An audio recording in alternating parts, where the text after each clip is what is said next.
So I'm Jacqueline McGarry. I am the PIP lead in Belfast Trust and regional coordinator of the Adult Safeguarding Programme Specialist Award.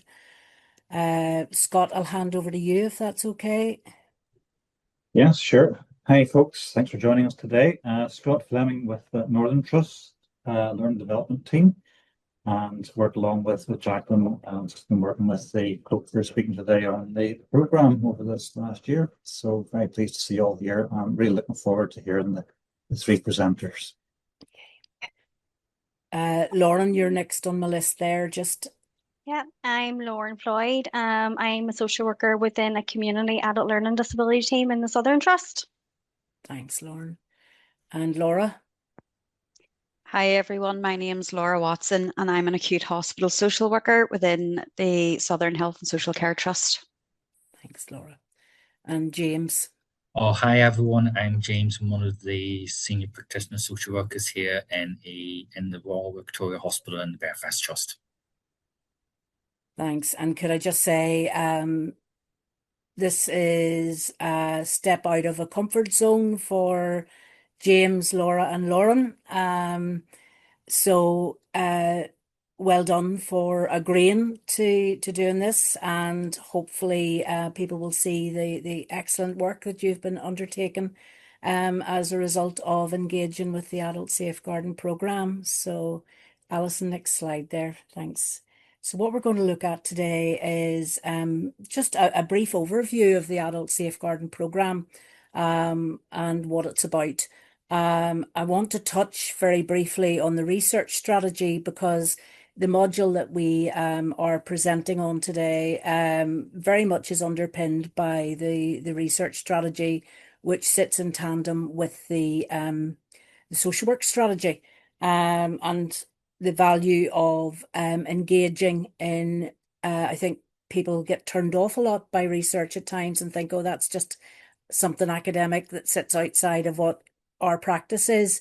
But actually research informs and guides our practice. And during this particular module 748, which I'll discuss in a minute, we see very clearly the importance and relevance of the research strategy. Over the past year, we have been increasingly embedding the leadership framework. So I just want to touch on that and why it's relevant to today's session. And then I'm going to ask Laura, James, and Lauren in that order to present the research that they critically reflected on in the module. And then we'll open the floor for some discussion at the end. So hopefully everyone will enjoy the session and we'll take something away from it. So next slide there, Alison, thanks.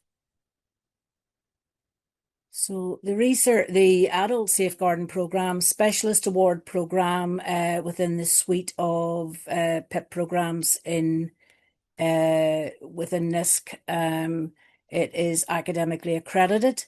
So for each module, you get 30 academic credits. You will get the full specialist award if you complete all 3 modules.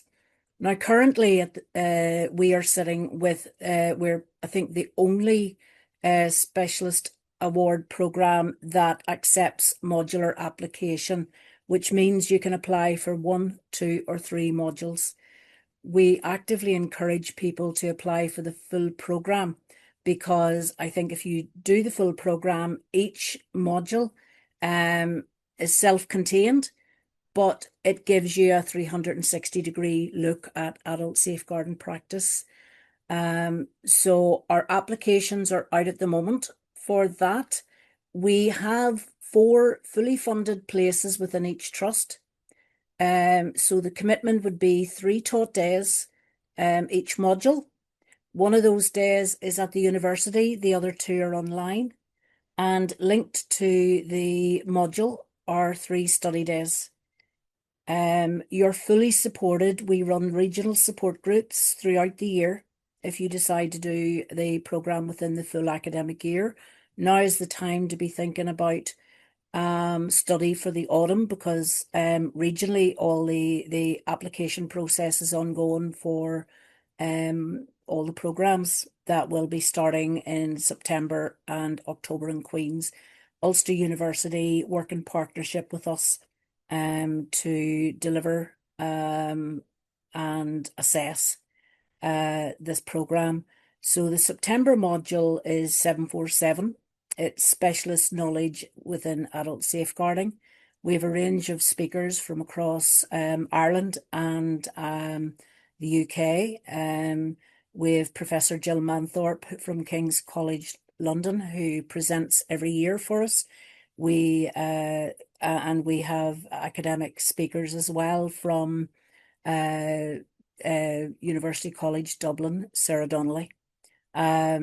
We also have a range of speakers. Yes, absolutely, there is academic content within each module, but we actually try to ensure that we have practitioners who are experts in their field who can come and contribute to the debate and discussion. So 747 running in September, 3 days, and it will focus on the specialist knowledge you need for adult safeguarding practice. Then in January each year, we run a module. It's 749 is the code. And this is the code, this is the module that we are delivering on today. Evidence-informed practice and enabling others. So what candidates on the programme are asked to do is to sit in range of teaching around how to read research, how to read articles online, and this is all linked to adult safeguarding practice. And then we have speakers in who have completed research, and you'll hear from particularly one of our speakers, James, who actually was particularly interested in a study where the speaker come in, the researcher come in to deliver their findings. You're then asked to deliver a short presentation to your team. So that's the enabling other part of the specialist award requirements.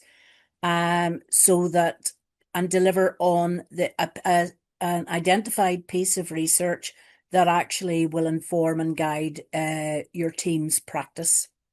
So that's really a very brief overview of what we do in 749.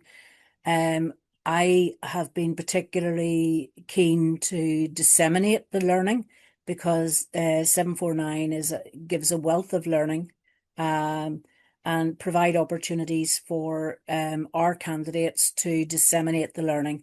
Over the years, on average, I would ensure that this information is disseminated out to a much wider audience across various trusts.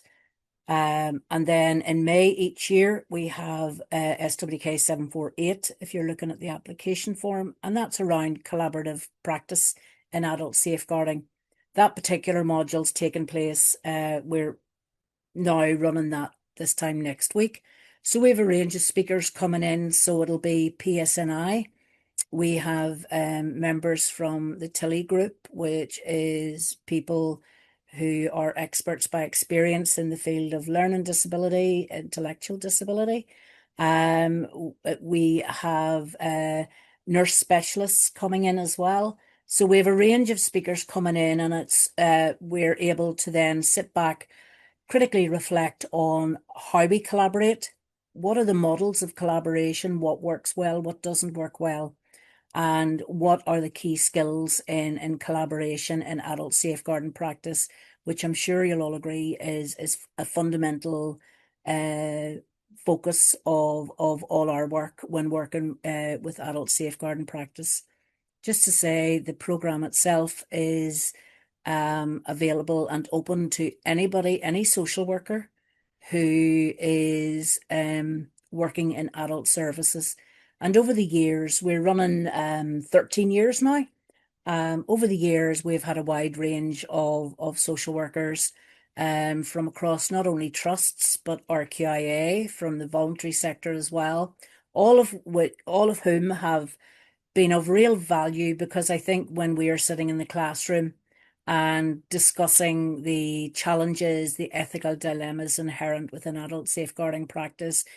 When you're sitting in a room full of people who have a wealth of experience in an area of practice. So we have hospital, older people services, learning disability, sensory impairment, the voluntary sector, homelessness, and as I say, RQIA. So the registrating body, they are actually ensuring that their staff are put through this program as well.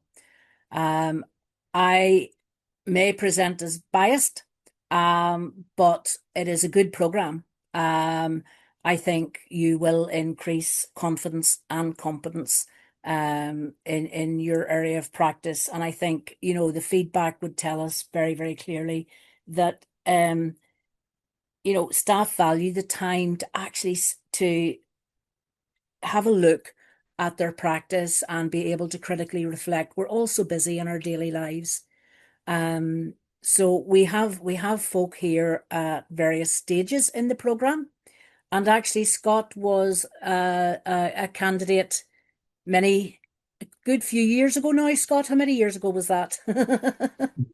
Many years ago. Many years ago. I feel old already, Jacqueline, but that made me feel even older. Yeah. So it is of real value. As I say, if you're interested at all, I'm more than happy to have conversations with people. Email me. We can have those conversations. And I'm really, really keen that we get a regional flavour, that use up those places, have those conversations with your line manager, or for those line managers who are in the room today. Maybe go back and have some conversations with your staff group. So say, while I'm the regional coordinator, Scott has over the past number of years been really a key player in the adult safeguarding program. Not only that, Scott and I would facilitate opportunities for it's a collaborative project we have going with Belfast Trust and Northern Trust at the moment, to provide people with the opportunities to share their research. So again, if you're one of those people in our audience today, please get in touch with us. We'd love to hear from you. So that's just a wee plug for something else that we do. So Alison, would you move the next slide? Thanks. So just to say, obviously, we are delivering pieces of research that we didn't engage in ourselves, but that we are looking at, we have reflected on and seen how valuable that is to practice and to our team, and why we're here today. Just to say, we're at the tail end stages of the research strategy. The current one is 2025. It's under review. It's being fine-tuned, and actually I just saw what potentially might be a final draft the other day, so that'll be circulated in due course. I said before, this links to the social work research strategy. And it is, just have a look at it. It's well worth having a look at, because it highlights the importance of using research and an evidence base for social work practice. And I think that's really, the one message you take away today is that research underpins and should underpin and must underpin all of our practice, then that we have done our job. Alison, thanks. Increasingly, the leadership, the departmental leadership framework was developed as part of the remit of the social work strategy, and the key message out of the research, or out of the leadership strategy, or the leadership framework, is that there's a need to clarify what social work leadership is, what social work capabilities are as distinct from generic leadership capabilities. Next slide there, Alison. Importantly, and very, very importantly, leadership is available to everyone. we are all leaders. And I think today we need to recognise that James, Laura, and Lauren are all leaders because they are engaging with knowledge, they are engaging with their post-qualifying journey. And actually, it's really, really important that we all have something to contribute, whatever your banding is, whatever your job title is. Leadership is an activity. We can do it quietly on a day-to-day basis within our teams. Leadership involves influence, so the leader's effect on others determines their success. So Laura, James, and Lauren have all worked hard to pull together presentations to share and disseminate learning across their team. So hopefully that then will enthuse their team colleagues as well. The next one there. Leadership occurs in groups, i.e. leaders mobilise others to achieve a purpose. And the final one there is leadership involves common goals. So leaders direct energy to achieve something together. If you actually haven't had a chance to have a look at the leadership framework, well worth having a look at. There's something in there for everybody, and the department are actively encouraging people to utilise it. We, within the adult safeguarding programme, have introduced some input on the leadership framework, and through time we are actually going to embed it further by making it a component of our assessment process. But for now, we are ensuring that everybody is aware of the leadership framework. Thanks, Alison. So you'll see why I have referred to James, Laura, and Lauren as leaders, in that there's an importance for leading self. So, and they're demonstrating very clearly that they're leading themselves in their professional development, leading others, leading practice, and leading the profession. So you'll see there that sort of encompasses the whole of the social work workforce. Thanks, Alison.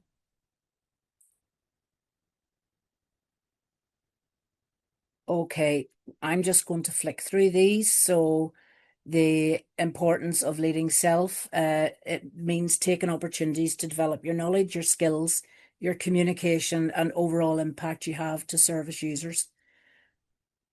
It's important that when leading self, that you develop your self-awareness and leadership potential, and that you understand your leadership strengths and areas for development. So we would be actively encouraging within the programme your authenticity, your emotional intelligence. We generate opportunity for discussion around the ethical dilemmas, the challenges inherent within adult safeguarding practice. I think within the programme, we are embedding the leadership framework to ensure that people become more self-aware, recognise the need for self-care and self-discipline. Thank you, Alison.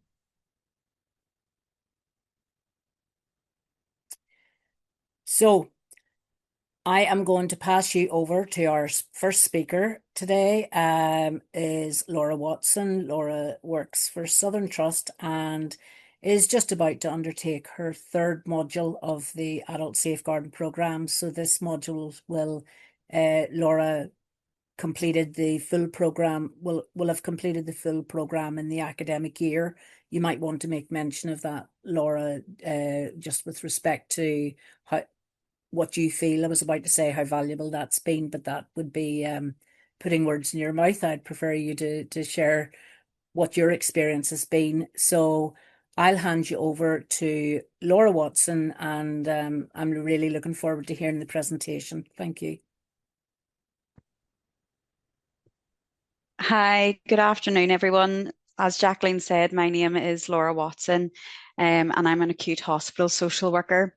So as part of the Specialist Award in Adult Safeguarding, I was tasked with presenting a piece of research to my team as a requisite for module SWK 749, enabling others through research. The focus of today's presentation is domestic abuse in later life. Throughout the presentation, I will use the terms domestic abuse and DA interchangeably. Unfortunately, domestic abuse within the demographic of older people is often missed, which I hope to explore further in today's presentation.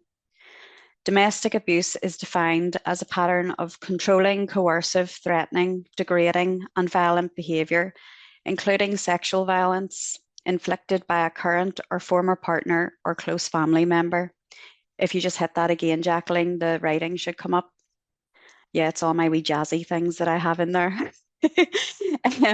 Domestic abuse is a gendered crime in which the perpetrator behaves in such a way to maintain or to gain power and control over the other party. There are three key components that must be present in order for the domestic abuse threshold to be met. And these are: one, both parties, i.e. the alleged perpetrator and the victim, must be 16 years or over. Two, the abusive behaviour must be such that a reasonable person would consider it likely to cause physical or psychological harm to the victim. Three, the individuals must be personally connected to one another, whether they are current or former partners or family members. This includes parents, children, siblings, and in-laws. Criminal offences involving physical and/or sexual elements continue to fall within pre-existing legislative frameworks. However, the Domestic Abuse and Civil Proceedings Act NI 2021 adds a further layer of protection for victims and recognises the impact of offences that are aggravated by domestic abuse. In Northern Ireland, the legislation, policies and procedures used to inform practice and the social work evidence base that is relevant to my presentation today includes the Domestic Abuse and Civil Proceedings Act NI 21, the Mental Capacity Act NI 2016, and the Human Rights Act 1998. The current regional policy used in safeguarding procedures is the Adult Safeguarding, Prevention and Protection in Partnership 2015. New legislation, which hasn't yet come into effect but has been formally introduced in draft form, is the Adult Protection Bill. This new legislation was introduced into the NI Assembly on the 17th of June 2025 as a means to strengthen and bolster the current regional safeguarding process and to provide a clear statutory definition in the protection of adults who are at risk of harm. Next slide, please, Jacqueline. The research piece I chose to disseminate today was undertaken by Hannah Bowes, Paige Bromley and Bridget Penhale, and is titled Domestic Abuse Against Older Adults, What Can S42 Case Files Tell Us? This research is peer-reviewed and was part of a larger scale study funded by the Home Office. The wider study was completed over 3 separate but overlapping stages using a mixed methods research approach, including a systemic literature review, interviews with professionals working across health, justice, safeguarding and DA sectors, and the final stage, a deep dive analysis of S42 case files, which I will be discussing today. To provide a very brief overview, S42 case files are used within the English jurisdiction as part of S42 inquiries. These are mandated under the Care Act 2014. Whilst in Northern Ireland there is no equivalent legislation to the Care Act 2014, the Adult Protection Bill seeks to address deficits within Northern Ireland's legislative framework. This research that I'll be discussing today is a qualitative analysis of S42 referrals taken from one local authority in the East Midlands region. The researchers noted that whilst S42 inquiries are frequently used in cases of suspected abuse, including DA, there is limited information on the profiles of those at risk of abuse, suspected perpetrators, how decisions are made, and the outcomes of referrals. The researchers wanted to address these gaps with a particular focus on alleged abuse of adults over the age of 60. The research questions proposed are on screen. I won't read these out just due to time constraints. And just to mention, for the purpose of this presentation, I will be focusing on research question 1 and research question 3. Next slide, please. So what the research tells us in relation to research question 1, The researchers took a sample of 172 S42 case files. Of these, the sex of both victim and perpetrator was recorded in 166 cases, or 96.5%. As you can see, the majority of victims were females. This statistic, as many of you will already know, is widely supported throughout the research, especially in relation to intimate partner violence within the younger population. However, Pathak et al. 2019 have previously indicated that this pattern of intimate partner violence can also be observed within the older population, a conclusion which this study supports through its own findings. It is important to recognise that males can also be victims of domestic abuse. In this piece of research, within the data sample analysed, male victims accounted for approximately 1/3 of all victims. The suspected perpetrator was male in over half of the case files analysed, equating to 108 cases, with 49 cases reporting a female perpetrator. Looking at the subsets then, within the subset of male perpetrators, 23 cases were reported to have male victims and 85 cases were female victims. Within the subset of female perpetrators, you can see female and male victims were almost equal. The average age of victims was 77.4 years old, but ages ranged from 60 to 98 years old. Most victims were white, followed by Asian and Black. Next slide, please. Here we have more data. To interpret the data, figure 1 shows the sex of the perpetrator alongside the relationship between the perpetrator and victim. Some patterns of behaviour were observed with regards to perpetrator sex, relationship to victim, and the type of abuse recorded. Firstly, where perpetrators were male, they were most likely to be an intimate partner or son. This is in contrast to the female perpetrator dataset, where the majority of female perpetrators were reported to be daughters as opposed to an intimate partner. These figures suggest that older adults who are experiencing domestic abuse are equally, if not more likely, to experience it within the context of familial domestic abuse as opposed to intimate partner violence. In 47 cases, the case files made reference to the victim having care and support needs and received care and support from the perpetrator. Of the total cases, 50 case files made reference to the victim having dementia. This was based on anecdotal evidence provided by the suspected perpetrator or other family members. Interestingly, in relation to victims having care and support needs, care strain was noted to be a recurrent theme within the research analysed. Whilst care strain is never a justification for abusive behaviour, it is important to consider these elements during risk assessments, care plans, and so forth. This is to ensure a holistic approach is being taken in the prevention and protection of the adult at risk of harm and to safeguard the victim from further exposure to trauma. In terms of practice, this is where lines can at times become blurred. Within the literature, researchers have indicated that where an older adult with care and support needs is experiencing abuse, the situation is automatically viewed through the lens of adult safeguarding, with no consideration given to the possibility of domestic abuse. This means that often older people who are experiencing domestic abuse are not offered the same specialist support services that younger women or those with no care and support needs would otherwise be offered. In turn, this then continues to feed into the common misconception that domestic abuse only affects younger people, which further exacerbates ageist prejudice and societal norms. When analysing the types of abuse, polyvictimisation was evident, with the most common forms of abuse co-occurring being emotional abuse, including coercive and controlling behaviour, physical abuse, and financial abuse. Data relating to perpetrator backgrounds was available in 104 cases. Of these cases, 16% of perpetrators were recorded as having a mental health condition, and a further 16% reported having a substance misuse problem. Whilst research would suggest that these issues often occur comorbidly, the researchers noted comorbidity in only 8 cases and therefore observed these variables independently. A history of violence was also observed in 29% of case files. However, a previous conviction for violence was only recorded in 8 of these files.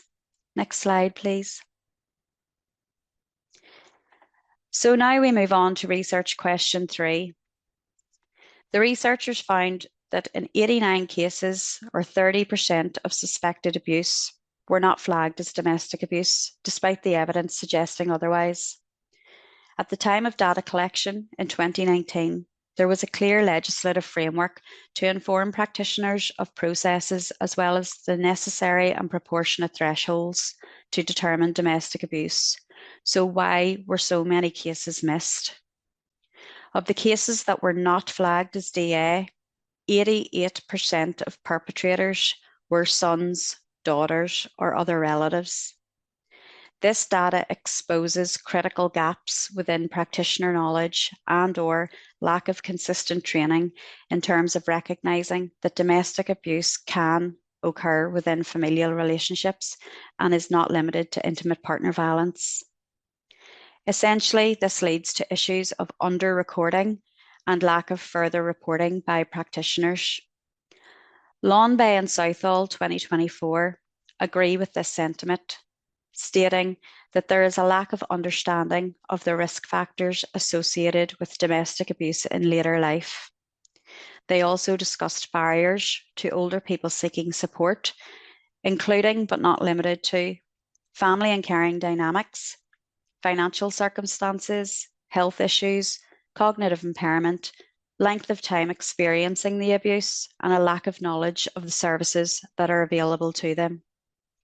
They also go on to reiterate that the focus on age as opposed to gender, where domestic abuse is concerned, and the lack of age-appropriate services for older people present unique challenges. In relation to risk assessment, it was concerning to see how underutilised risk assessment tools were. Of the 166 case files analysed, only 12 records were confirmed to have undertaken risk assessments. In 15 of the cases analysed, there was significant levels of ambiguity as to whether risk assessments had been undertaken or even considered. Most concerning is that 139 case files, or 81%, made no reference to a risk assessment tool having been utilised. The most widely used standardised risk assessment tool used in Northern Ireland is the DASH checklist. And whilst it is a useful tool in helping practitioners to identify high-risk cases of domestic abuse, it does not come without caveats. The DASH checklist, whilst developed for individuals of all ages, asks specific questions tailored towards younger women who are experiencing intimate partner violence, such as questions about child contact disputes and pregnancy. Such questions on the DASH would not be appropriate to ask an older person who is experiencing domestic abuse. In their research, Lawn Bay and Southall 2024 further discuss participant responses, describing concerns surrounding the appropriateness of using the DASH checklist with an older person. It could be argued that the lack of recognition on the DASH checklist of health and dependency vulnerabilities further marginalises older people from engaging in DA processes and receiving appropriate support. The flaws with the DASH checklist have immediate implications for practice, in that if questions are being omitted due to their irrelevance and/or inappropriateness, this could lead to false underscoring, thus not providing a true reflection of the level of risk and potential consequences for the older person. The complexities of abuse in later life are difficult to comprehend, and the older population are unique in that with increased age comes the increased likelihood of care and support needs. This must be taken into consideration when developing age-appropriate domestic abuse services for the older population. A significant finding discussed within this study was the limited involvement of police in domestic abuse, even where a criminal offence had taken place and police involvement was warranted. This observation is crucial to our understanding of how other agencies identify, assess, and respond to abuse against older people. Previous research by Lindsay 2020 has suggested that the responsibility of investigating abuse against older people is automatically placed on social workers. This can be attributed to both micro and macro level failures to recognise the abuse as domestic abuse, whereas abuse relating to the remainder of the population would likely meet the threshold for police involvement. Bose et al. 2024 found that police were reluctant to take action against older perpetrators of DA and made reference to officers struggling to identify domestic abuse amongst older adults. This may also be true for practitioners across other sectors. Next slide, please. Now I would like to touch upon limitations of the study. So the data consists of S42 case files from one local authority. Therefore, conclusions cannot be drawn that this data is representative of the whole population of older people who are experiencing domestic abuse. Data analysis was based upon a subsample of a whole data set. Information was redacted, and therefore some information could be missing. More importantly, the data analysed was reflective of the workers' case notes and therefore could be considered subjective. Another limitation was the lack of risk assessments undertaken. It is possible that risk assessments were completed and either not recorded or not recorded where they should have been, which places a greater emphasis on the importance of recording in terms of best practice. A further limitation of the study was the lack of demographic variables recorded. In future, it may be useful to include age, as well as delving into health and the criminal record of the perpetrator as a standard measure to improve data quality. Older people from the LGBT population and ethnic minorities should also have their experiences of domestic abuse represented in future research. Unfortunately, individuals from these minority groups continue to feel marginalised, and the complexities of domestic abuse adds another layer to this. Next slide, sorry. In terms of recommendations for future learning, what struck me most was the lack of research undertaken within the Northern Irish context. Older people are very much considered a hidden group, and this must be addressed through future policy, practice and research, as well as through the development of specialist services that demonstrate inclusivity towards the older population.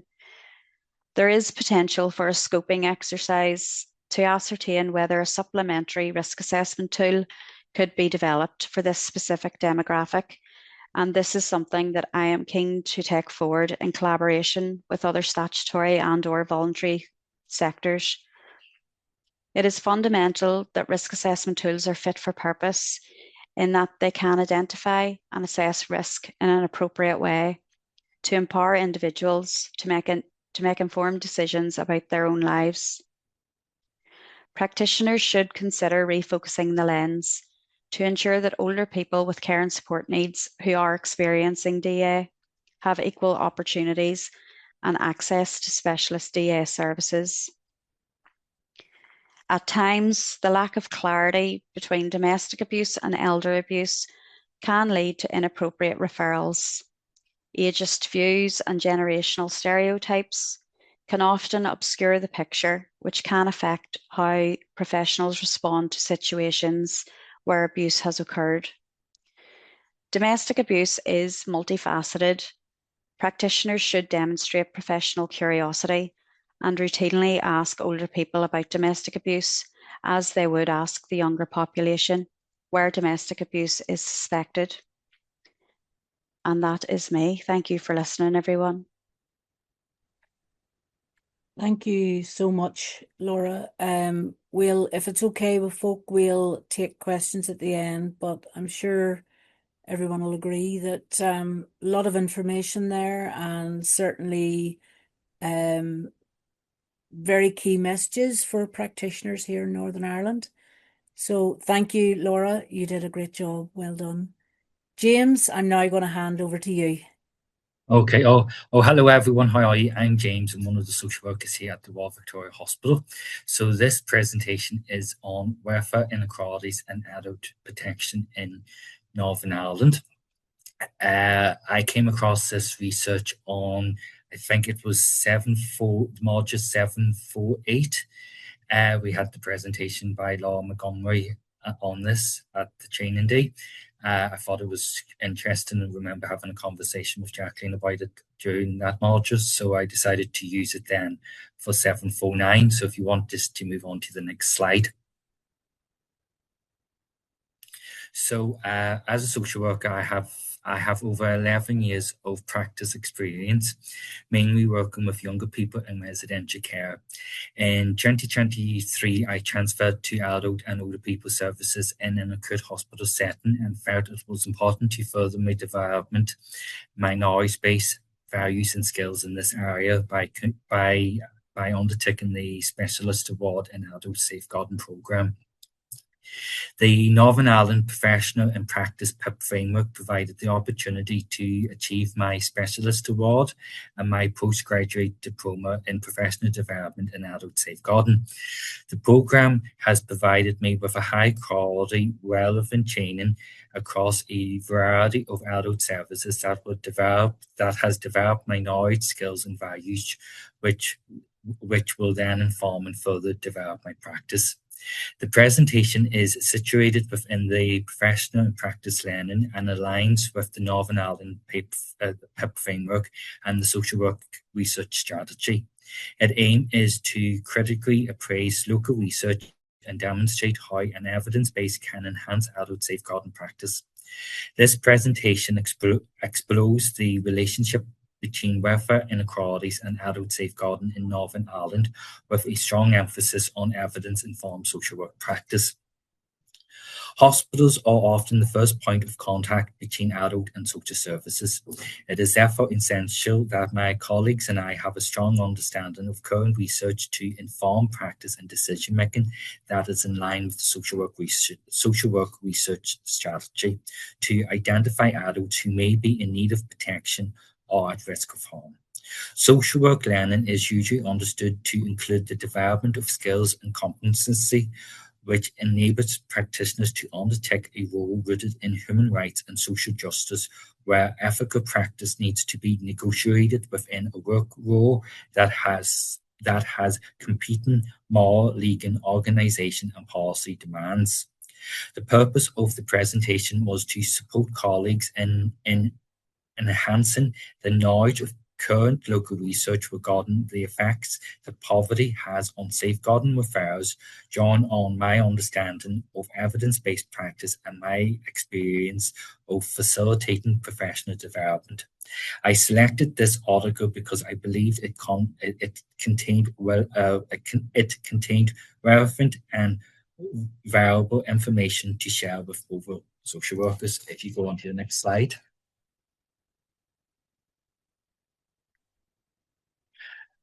The research conducted by Montgomery et al. Into adult safeguarding inequalities in Northern Ireland was first to examine adult safeguarding referral rates in communities experiencing significant deprivation. This was in response to Baywaters et al. 2016 research that reviewed with relationships between poverty and child abuse and neglect, which identified the impact of socio-economic deprivation on child protection rates. There is limited evidence available on how child abuse and poverty relating to adult safeguarding. This article examines the impact of area-level deprivation on adult safeguarding rates in Northern Ireland. Montgomery et al.'s research was a pioneering study in this research area using quantitative measures and a structured approach to examine adult abuse and inequalities in Northern Ireland. The research has been cited in 7 notable studies and government reports, such as the Northern Ireland Assembly Research and Information Service Bill in 2025, Poverty in Northern Ireland from the Local to the Globe from Queen's University, and the follow-on study of adult safeguarding welfare inequalities and institutional abuse in Northern Ireland. The study noted that existing research on this subject is limited. It utilized 9 quantitative studies from America, Europe, and other regions to compare findings and demonstrate how welfare inequalities significantly influence safeguarding affairs and investigation. The article examined adult safeguarding within the framework of welfare inequalities and considers how poverty fundamentally influences individuals throughout their life course, illustrating its importance in adult social care context. Statistics will collect from community adult safeguarding affairs between 2015 and 2017 and linked to area-level deprivation across Northern Ireland using service users' postcodes. The study analysed the relationship between deprivation and stages of intervention, including screening, investigation, and safeguarding planning. It offered insight into how safeguarding affairs are affected by poverty and high levels of deprivation, and highlighted that this topic remains under-researched across the United Kingdom. Next slide, please.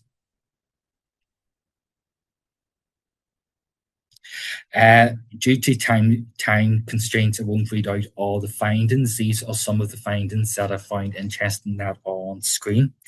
The adult demographic data was categorized by gender, male and female, and further divided into 3 age groups following the classification of Northern Ireland Statistics and Research Agency into the age range of 16 to 39, 40 to 64, and 65 years and over.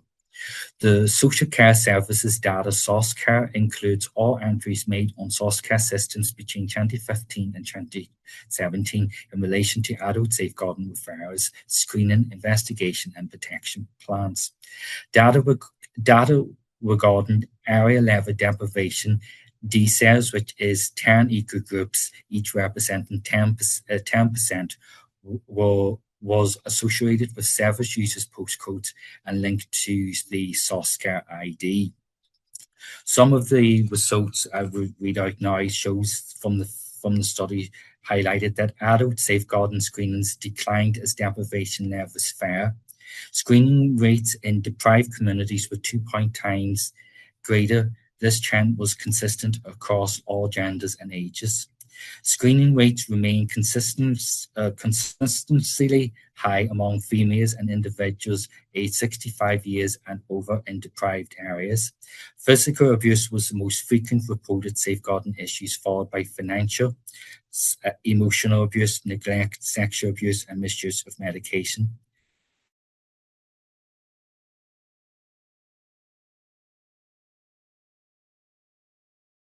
Across most types of abuse, rates were to deprivation decreased. Adult safeguarding screenings also declined as deprivation levels fell. If you could go to the next slide, please.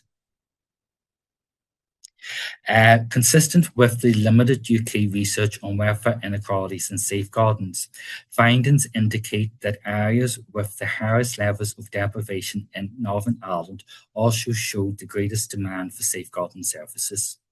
The new CASA Adult Safeguarding Board reported that regions experiencing significant deprivation exhibited a higher percentage of cases requiring screening and higher referral rates than less deprived areas.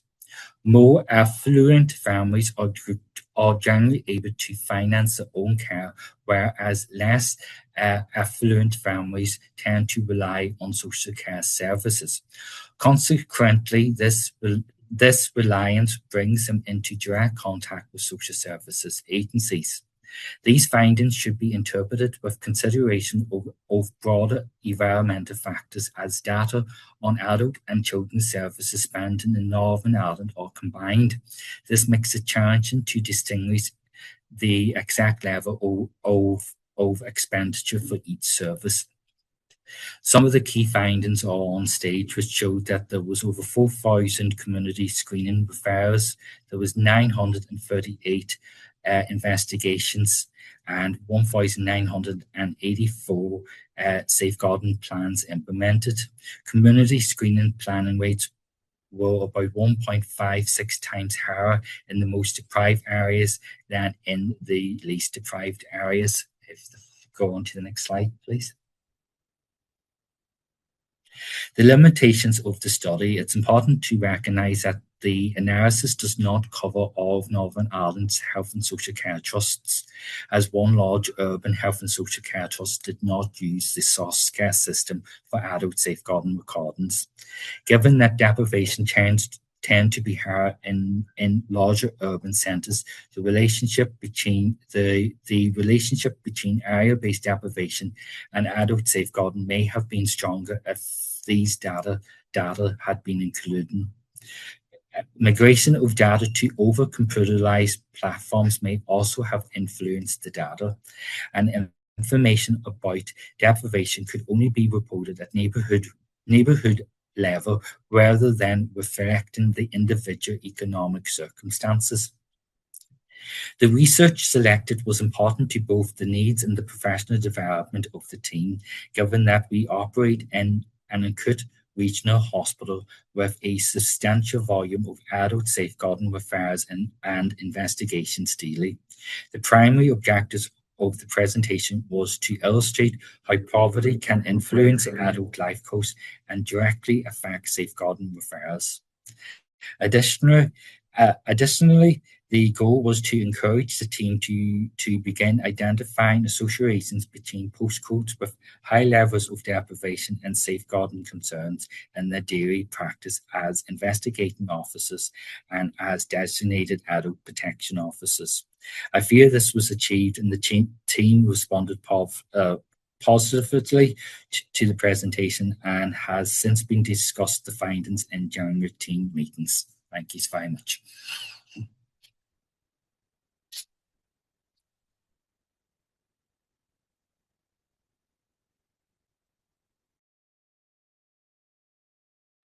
Thank you so much, James.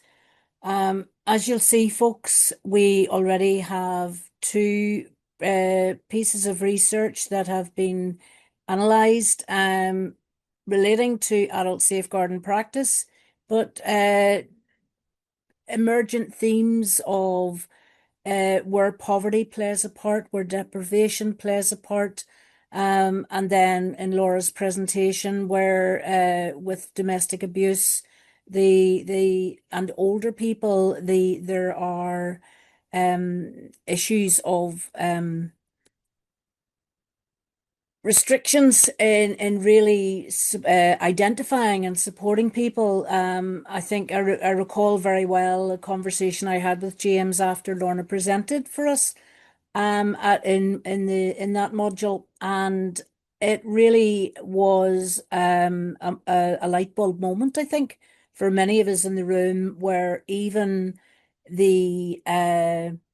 where a nursing or residential home was situated impacted on how a safeguarding investigation would progress, or if a safeguarding investigation would take place.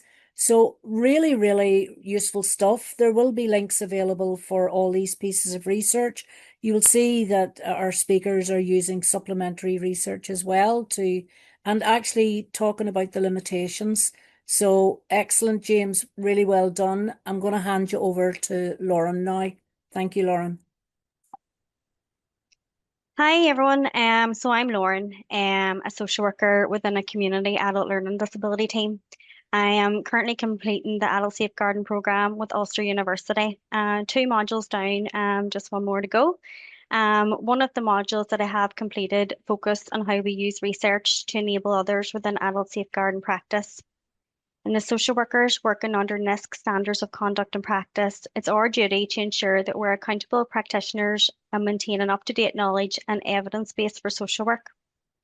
As the research contributes to an evaluation of the effectiveness of social work services in meeting people's needs, It's deeply embedded within our value base of social work, and we strive to improve outcomes for service users and carers. Previous teaching within the programme on the topic of carer harm resonated deeply with me as a social worker within a community adult learning disability team. Exploring research in this area initiated reflection for me in respect of how I view and respond to these complex situations in practice, particularly the concept of unintentional carer harm, where the service user may not have the capacity to understand that their actions have harmed the carer. Learning from this research has increased my knowledge in this area and developed how I view and respond to these situations in practice. And I aim to share this learning with you all today.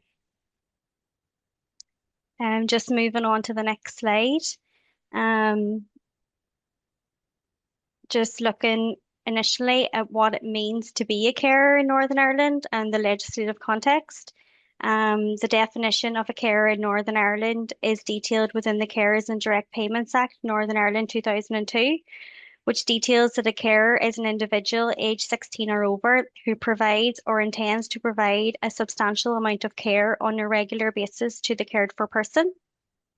The Carers and Direct Payments Act, Northern Ireland 2002, details a carer's right to request an assessment of their ability to provide and to continue to provide care for the person cared for. The criteria that must be met for trust to carry out this assessment is that the trust must be satisfied that the person cared for is someone for whom it may provide social care following an assessment of the cared for person's needs under the Health and Personal Social Services Order 1972. Moving on to the next slide, please. Let's look at how common it is to become a carer in Northern Ireland. Northern Ireland statistics detail that there are over 220,000 people providing unpaid care for sick or disabled family members or friends. This represents approximately 1 in 8 adults in Northern Ireland. Statistics detail that the role of unpaid carers is saving our health and social care system approximately £5.8 billion each year. From these statistics, we can understand how common it is for an adult in Northern Ireland to take on the role of an unpaid carer and how heavily relied upon unpaid carers are in Northern Ireland to provide substantial levels of care and support. Just moving on to the next slide. What I have learned when exploring current research regarding carers within the adult safeguarding context. Carers assessments are well integrated into social work practice in Northern Ireland, which is very positive, and there's lots of work that we do really well. But with further reading on recent carer research, I realised that there is a significant focus within practice on what is explained as the indirect impact of caring on the carer. We focus quite strongly on supporting carers with the practical care tasks that they need to carry out for the cared for person, such as personal care tasks, meal provision, or medication management. We may provide support in this area via domiciliary care packages or direct payments. We also focus quite strongly on carer stress and burnout. We may arrange short breaks for the cared for person or provide a direct payment to ensure that the carer gets a break from their care and role. Although the direct impact of caring is acknowledged in many ways, what appears to be poorly understood and recognised is the situations where carers are providing care to individuals who present with complex behaviours that challenge and who may subject the carer to physical or psychological abuse. Carers are rarely viewed as the victims of harm or abuse, and I was interested to understand why is the case. Just moving on to the next slide. So what is carer harm? The concept of carer harm is complex and it doesn't appear to be well understood or recognised within society. The language of the term carer harm is not commonly utilised by professionals or family carers in Northern Ireland. Carer harm, in such words, is not currently defined in any legislation or policy within Northern Ireland, Ireland, or the United Kingdom. However, there's currently a growing interest in the concept of carer harm within research and academia, who have worked towards the agreed definition that carer harm occurs when carers experience violence or become subject to controlling or coercive behaviour, either on an incidental or systematic basis, resulting in physical, psychological, or sexual harm. The definition of carer harm has similarities to the definitions of abuse detailed within the Northern Ireland Adult Safeguarding Prevention and Protection and Partnership Policy Framework. Although not specific to carers or carer harm, the policy framework details that those who present with a range of interconnected personal characteristics and/or life experiences may be more at risk of experiencing harm. It must be considered that the life experiences of carers, particularly when caring for individuals with complex behaviour challenges, that this may mean that they are more at risk of experiencing harm. It's important to consider that this harm may be caused intentionally or unintentionally by the cared for person, with unintentional harm increasing difficulties within adult safeguarding procedures, particularly if the cared for person does not have the capacity to understand that their actions have harmed the carer. However, family carers have the right to be free from harm and abuse as equals to every other individual in society, protected by the same human rights. Within this context, particularly, is Article 3 of the Human Rights Act, prohibition of torture, inhumane, or degrading treatment. Just moving on to the next slide, please. So what can we learn from current research in this area? Continuing on with the concept of unintentional carer harm, I would like to introduce a recent research article exploring unintentional carer harm, insights from family carers and professionals, an Irish case study. This piece of research was published in 2025 and is available within the British Journal of Social Work. The research study is a qualitative piece of research, and an explorative approach was utilised to gain insight into the lived experiences of family carers and the views of relevant professionals.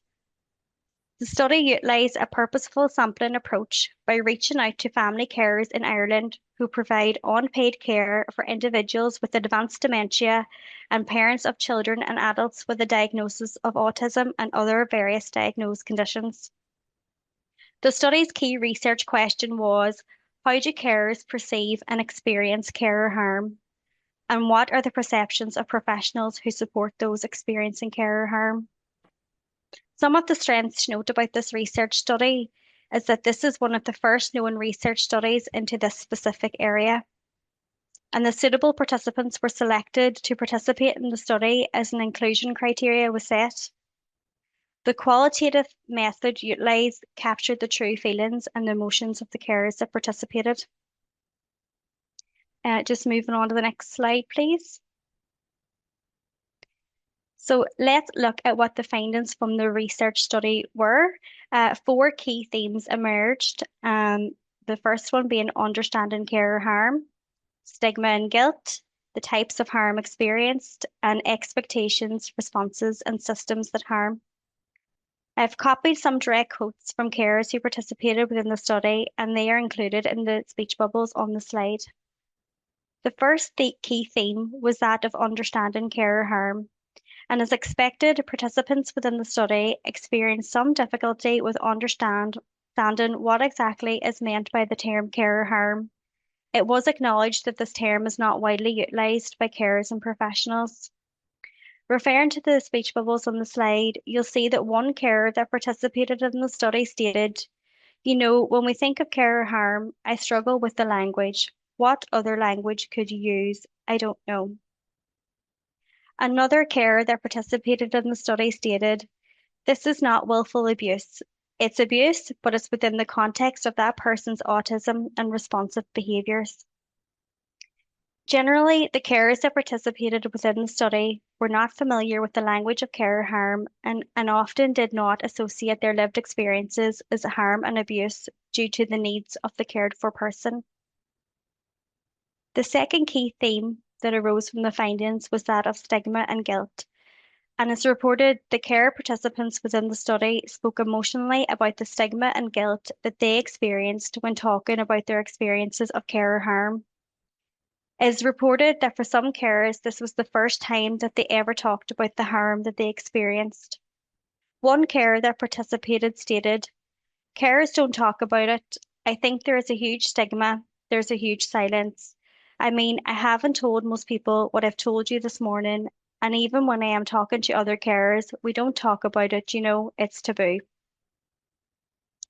The study details that a fear of consequences of disclosure was also a factor to consider when exploring the reasons why family carers do not open up about their experiences.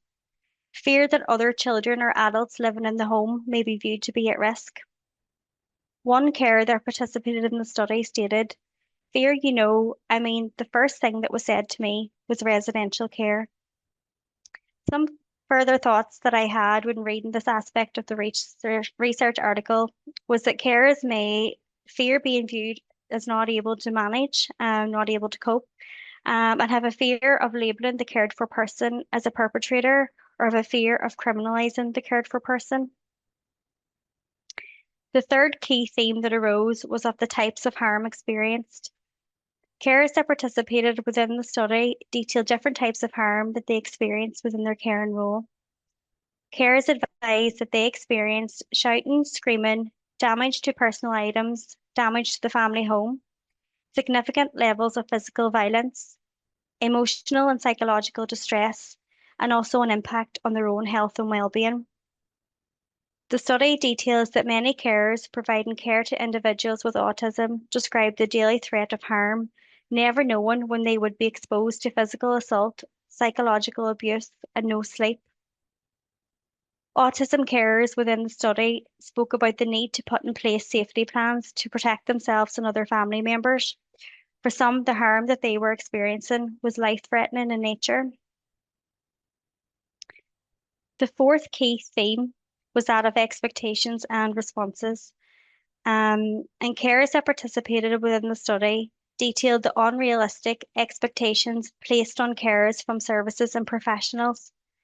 Within a health and social care system that continues to experience increased pressures and budgetary constraints, the current focus and practice is often on the idea of keeping carers caring. Participants within the study discussed the expectations of both the health and social care system and also societal expectations that carers should be able to manage. Carers experiencing difficulty within their care and role often felt a significant sense of guilt and feelings of failure as a parent and as a carer when they disclosed their experiences of carer harm.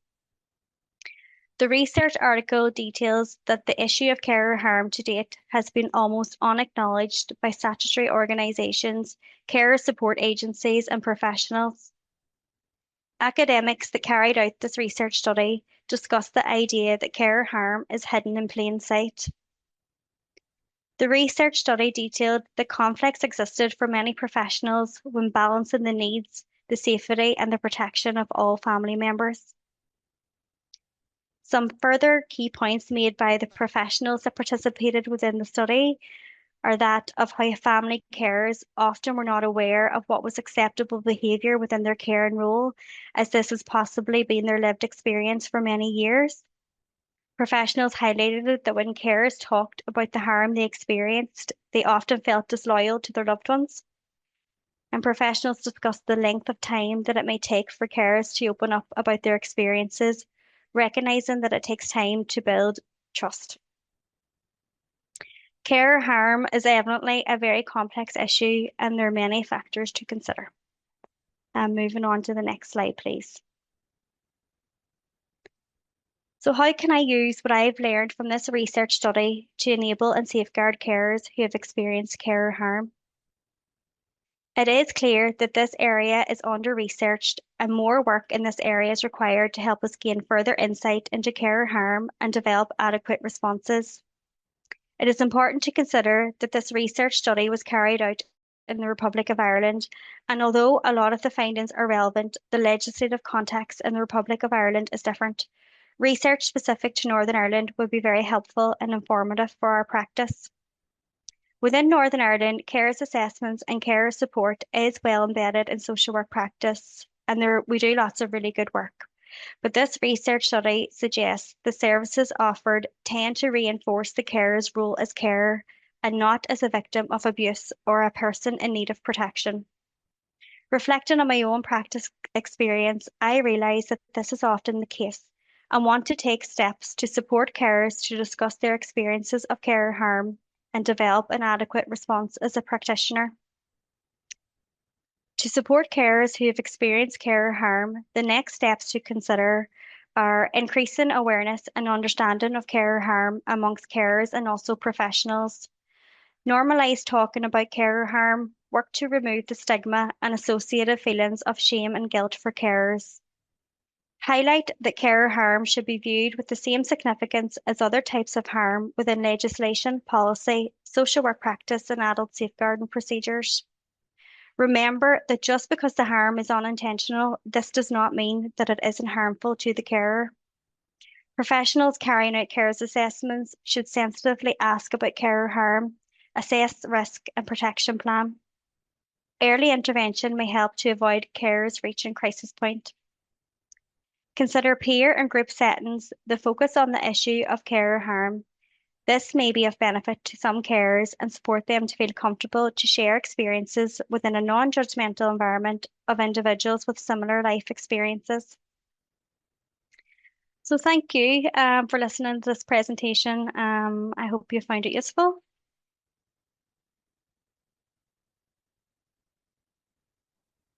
Thank you so much, Lauren. That was really, really informative. You'll see, folks, as I was saying before, just the wide range of topics. And I think one of the key messages we'd want you to take away today is the fact that even though the Adult Safeguarding Programme is a taught programme, it's a specialist award programme providing academic and professional accreditation. You, as a candidate on the programme, actually decide the pathway you're taking in relation to developing your knowledge base, and each of the modules offer that. You'll see there Lauren focused on carer harm because that was particularly relevant to her practice. James is situated in a hospital within a large urban environment with high levels of social deprivation. That's why he chose that topic.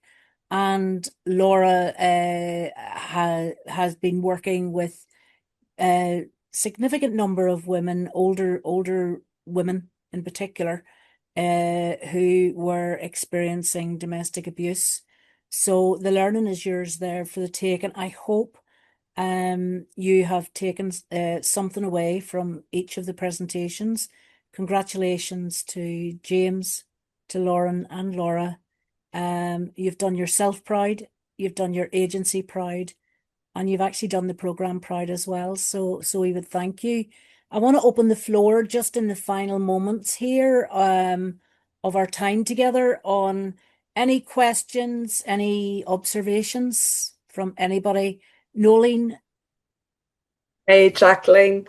Just wanted to introduce myself. I'm Nolene Higgins. I have just recently been appointed as the Adult Safeguarding Professional Advisor for the Strategic Planning and Performance Group in the Department of Health.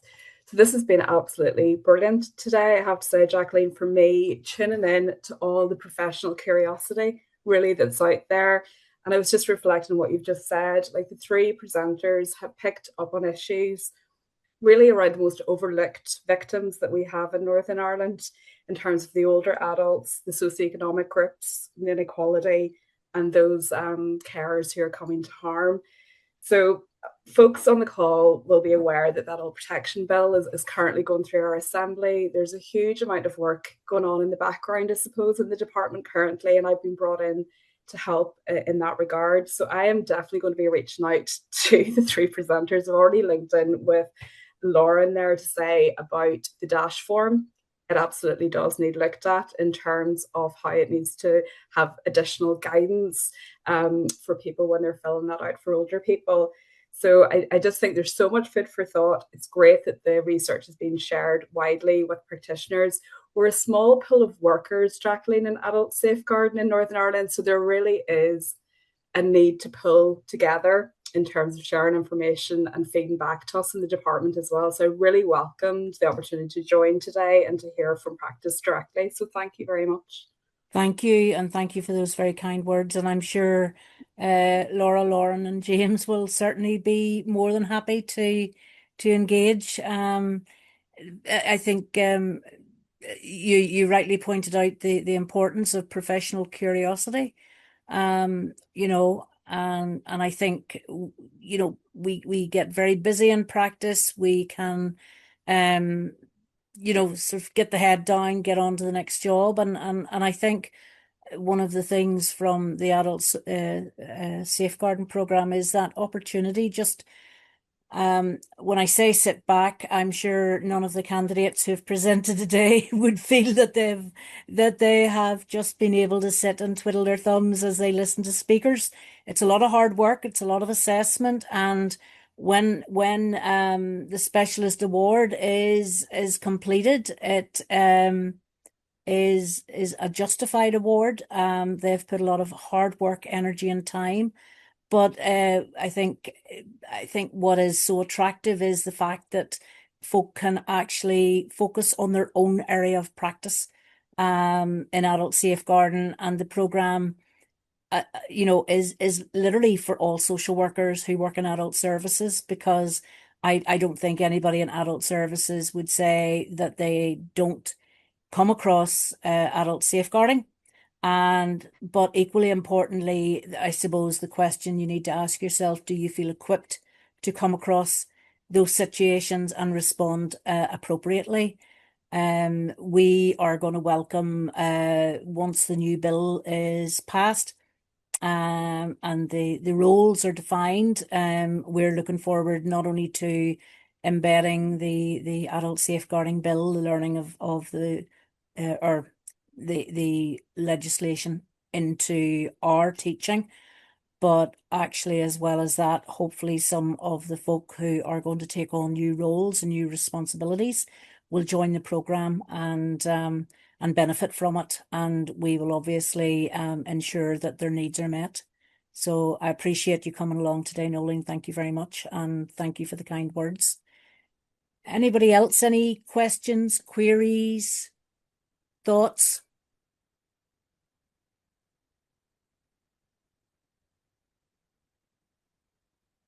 No, all's quiet. And I think you've answered the questions as you have gone along, or you've responded to them, Jacqueline. I suppose for me, if nobody has any more questions, it's really just to say thank you to Jacqueline, Scott, Laura, James, and Lauren for today. It has been a great session. There's lots of information shared, and hopefully it will have been of help to everybody who attended.